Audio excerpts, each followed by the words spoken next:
that Amazon and other companies, banks are going through right now. I know. Yeah. No, it was really interesting to watch that during the pandemic. And I was on a few podcasts then to talk about how to manage remote workers. um, but yeah, we've been remote since 2013. I was in Australia, France. My co-founder was in New Zealand. So we never had an office and we just grew that way.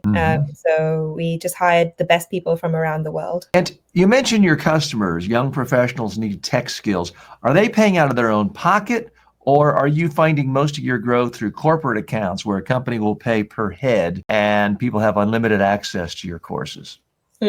Great question.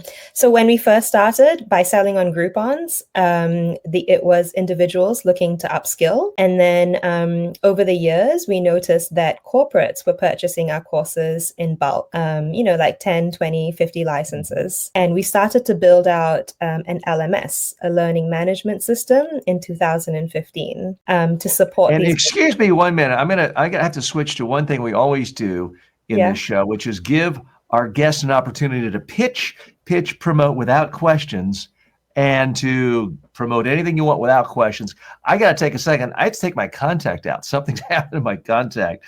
So I want you just to talk for the next 90 seconds to promote away on anything you want, starting now. Please come to GoSkills for online education courses and a learning management system. We specialize in bite-sized courses for working professionals. We sell to both individuals as well as companies looking to upskill their teams. Our unique selling point in this space is that we really focus on the learner experience. We really care about providing an amazing learner experience that includes bite-sized courses, a gamified experience, and a personalized learning experience. Great. Well, thank you for covering for me. That hasn't happened in about 30 years. Something just got in my contact and it was all of a sudden painful. So hey, that's live showbiz. The show must go on. And I've had lights and microphones fall on me before in traditional TV studios. So you never really know what will happen when you go live, but that's part of what makes it fun and exciting as well. What are your long-term plans? Do you hope to be acquired and I realize some of this may be confidential or none of my business, but do you want to just continue to grow at a steady pace? Do you want to be acquired at some point? What's an end game for a business like this? Right now, we just have so many plans to keep growing. I started telling you about the learning management system that we're building. So we started building that in 2015 and started selling to corporates. And it just opened up a different world for us. In 2018, we introduced more features for the LMS, one including SCORM courses, so people can import their own courses into our learning management system to deliver internal training. And then in 2018, we introduced a course authoring tool, so businesses can create their own courses on our platform to deliver internal training again. And we're continuing to build out that part of the business, which we're really excited about. So yeah, we just have a lot of ideas and a lot of, we're still very much in the phase of we want to grow. We want to see where we can take this. We're opening up new markets and we want to keep growing as for as long as we can. Mm-hmm. What's been the toughest part of your entrepreneurial journey? I've been an entrepreneur most of my life, and I've had some successes and wins. Those have been great. I've had a lot of failures. numerous talk shows, TV shows, radio shows, websites go bust.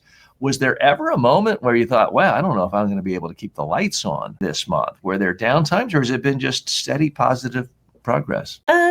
We have had steady progress. We haven't had, rocket style growth. But yeah, just very steady, slow progress, which makes me feel quite comfortable. Mm-hmm. There are times where, I would love to hire a bigger team, spend more on marketing and advertising, and we don't have the resources for that. So that's when, I do feel like, oh, if we had taken on some external funding, that would have been nice to grow faster. Is marketing the biggest expense? Aside from salaries, Yes.